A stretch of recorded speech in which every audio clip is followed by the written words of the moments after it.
Hey everyone, my name's Andy. My channel's Finding Value.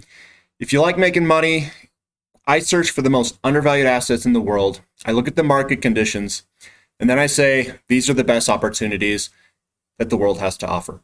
If you think that's something you're interested in, click subscribe, give me a thumb up for this content, and let me know what's going on and what you need to know in the comment section on anything.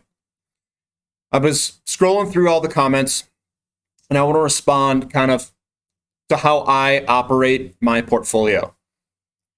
So, throw that down. I have about my ideal portfolio, and this is me. This is not you. This is me. So you guys understand the paradigm I'm looking at everything from. So I think an ideal spot would be 33% real estate, 33% precious metals, 33%, we'll call it stocks or equities, liquid stuff.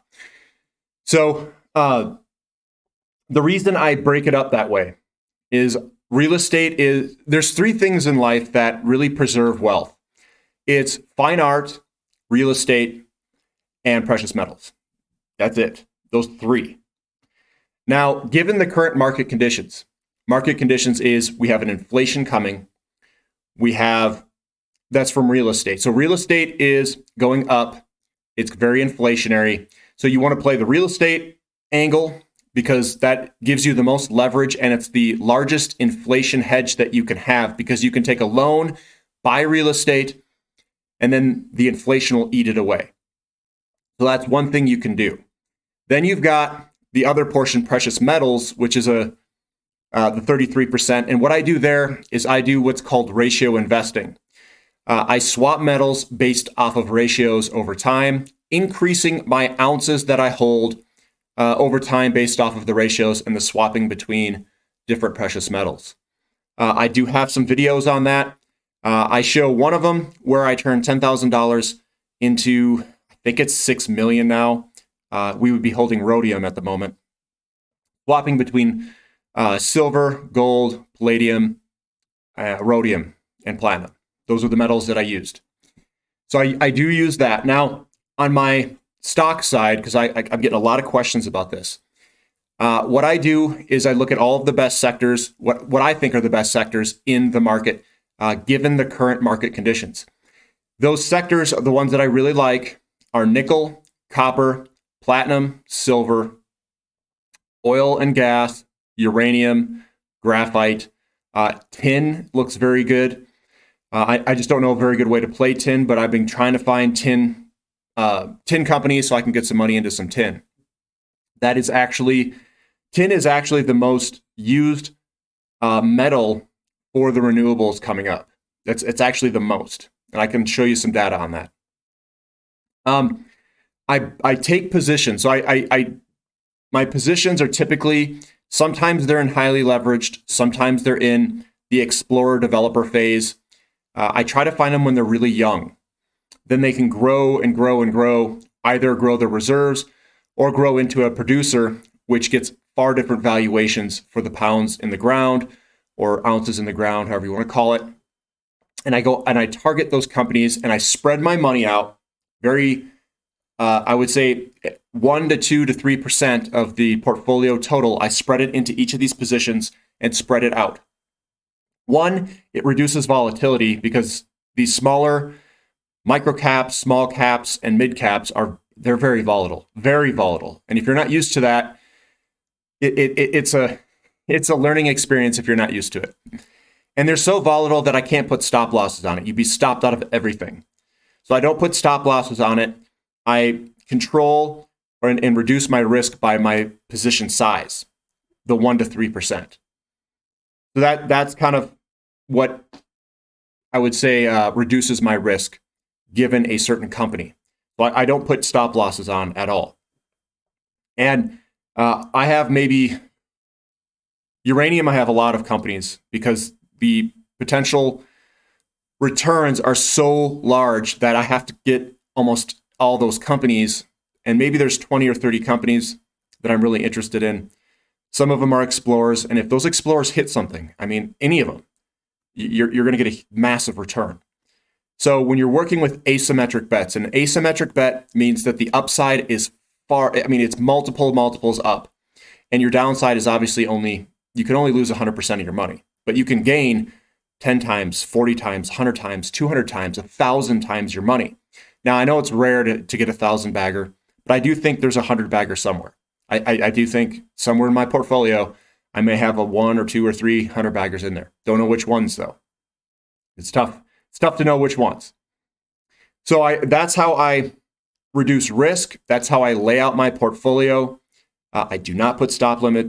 I don't put stop limits on. I'd be stopped out of everything because, there's companies I've bought and I've been down 20 or 30% in one day. It was like, holy crap. Even when I timed it as best as I could. Now, another thing I want to talk about is we go over a lot of technical analysis on the channel. A lot. It's a lot of chart reading. I go over charts with everybody. And the reason I do that, it's a lot of people say you want to do the fundamental analysis. That's great, but fundamental analysis doesn't tell you what the market thinks about certain things. It doesn't tell you directions. It doesn't tell you any information about what the market thinks about the market. You have to look at charts in order to gain what the market is telling you. And I don't base any of these things off of what let's say, there's a lot of very popular people on YouTube.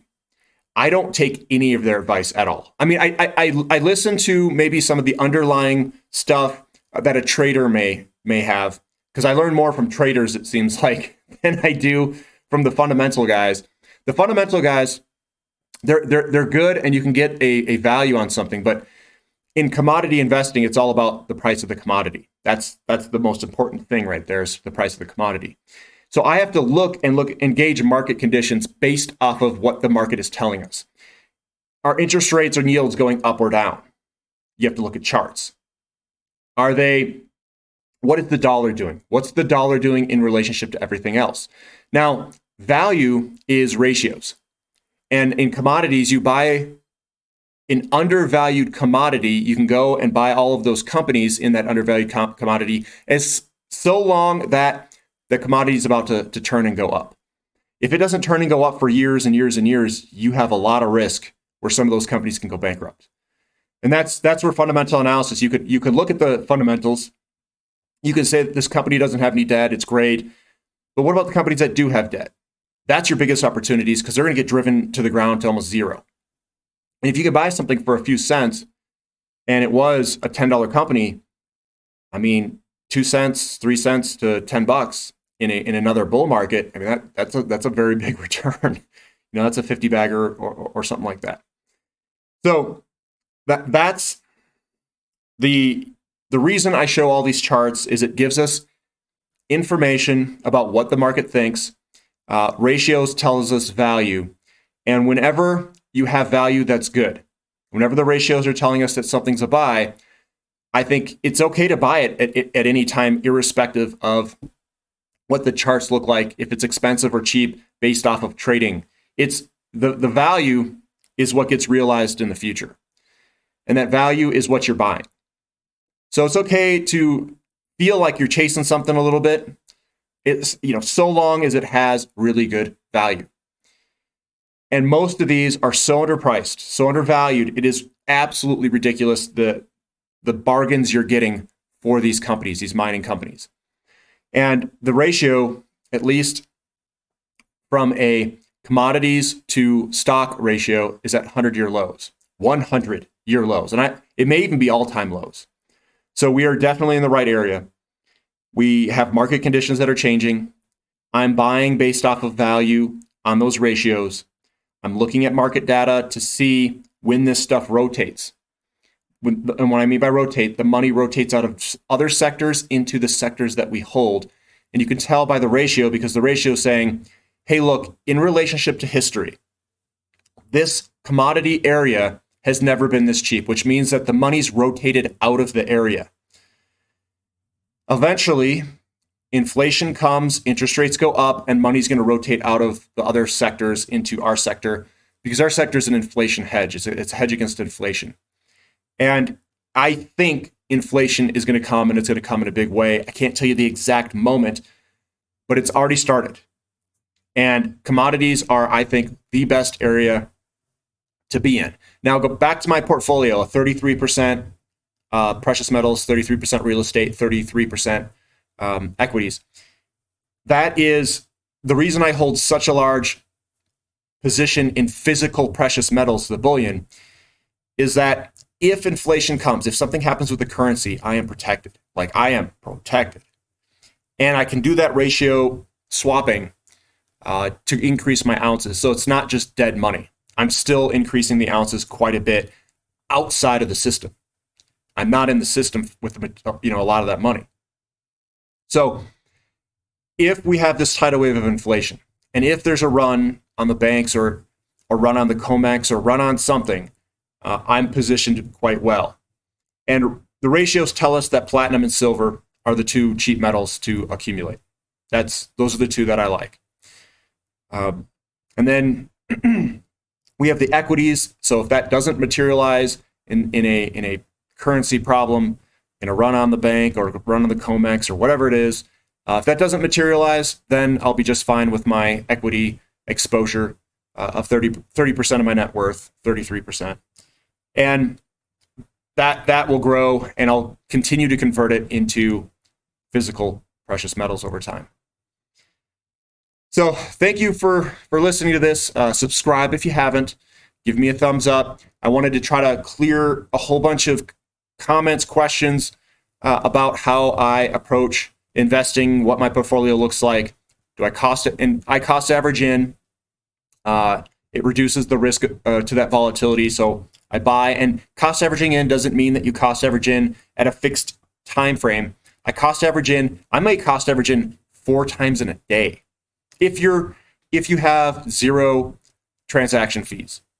But I may cost average in very slow over a month. Or it might be in one day I do 4 times. Because the thing's so volatile that on these like really small microcaps, I may put in orders that are tiered where, let's say the stock's trading at 25 cents. I might put one in at 25 cents, 22 cents, 18 cents, and 15 cents. And if it hits over the next week or so. So that might be an approach that I might take to cost average into a small, very volatile company. So thanks for listening. This is Finding Value.